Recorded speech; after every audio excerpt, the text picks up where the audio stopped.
Well, today I'm going to be taking you guys on how to make a facial cream from scratch. Not just a facial cream, but a skin lightening facial cream, a very nice anti-aging facial cream. All this from scratch.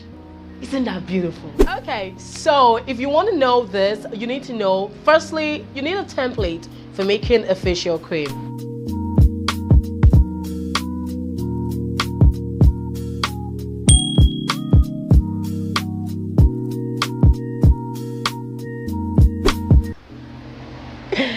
Hi guys, what's going on? It's Vanessa even Swallow again, Nessa Swallow, and I'm going to be hitting you guys today with a very nice tutorial. And I don't think you've ever come across this one before because it's so real. It is something, it's been a secret a whole lot of people have been hiding for a long time, and some people are quite yet to discover it.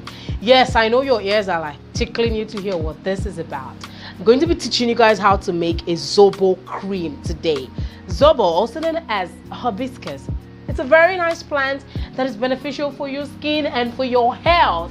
I keep ringing this in people's ears. It is just necessary that you use this particular plant for your skin.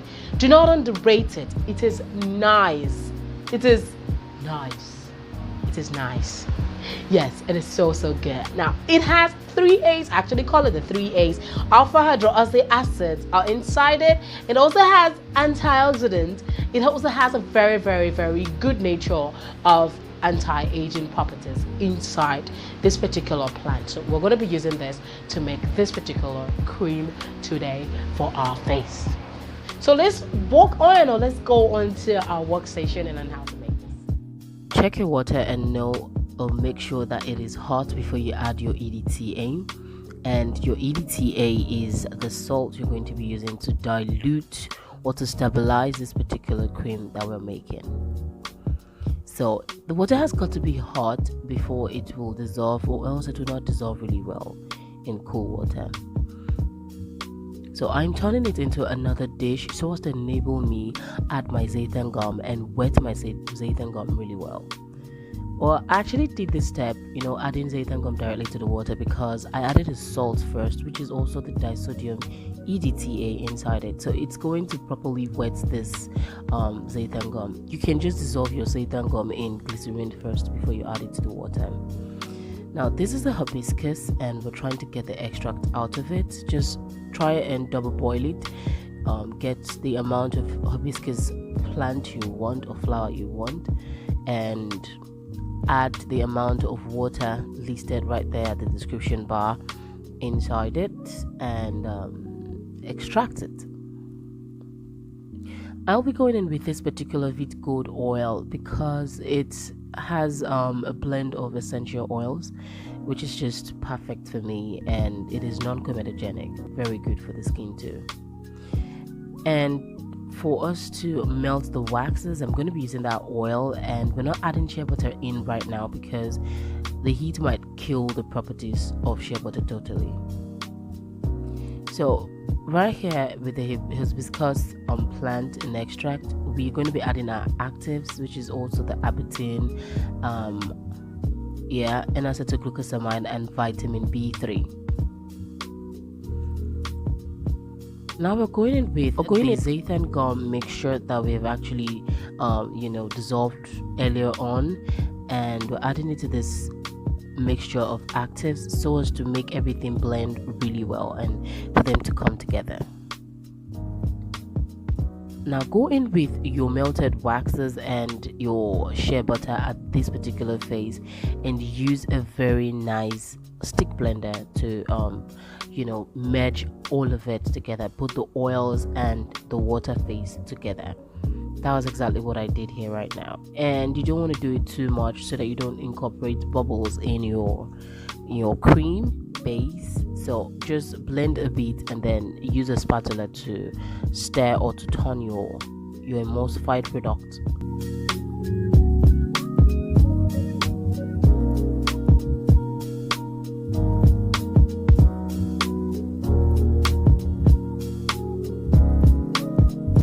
Now I actually turned it in a bigger jar because I want air to go into it so that it cools very fast and now you just need to use the stick blender again after it has cooled a bit, and now it is becoming really lighter in color, and it is now thicker. If you notice, because air has incorporated inside, it's now a little bit thicker.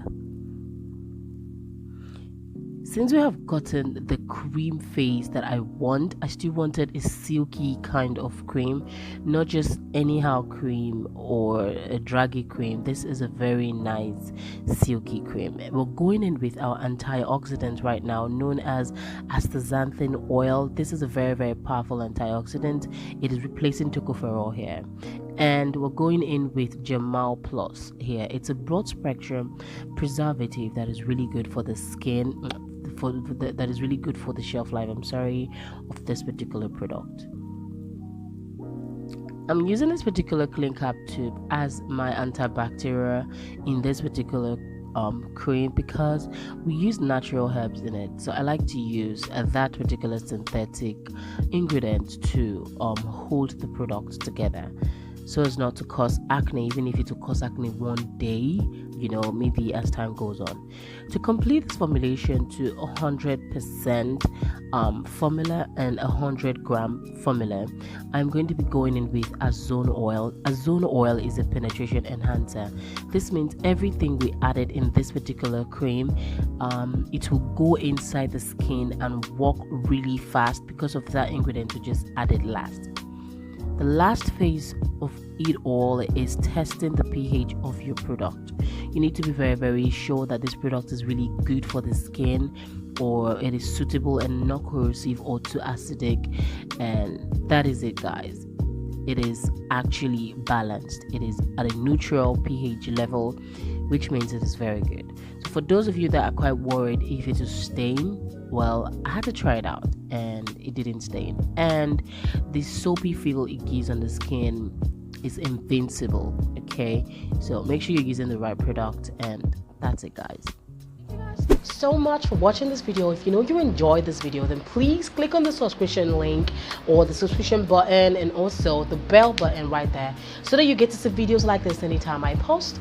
And also, if you so enjoyed it, please leave a thumbs up and drop a comment down below. And also, there's an arrow right underneath here, you can see, so that you can share this video to other friends of yours that would really be interested in this. Thank you so much for watching this video once again. I hope you have a beautiful day. If you have any questions, if you have any questions at all, please do well to ask those questions. If you're not understanding anything, ask a question from me.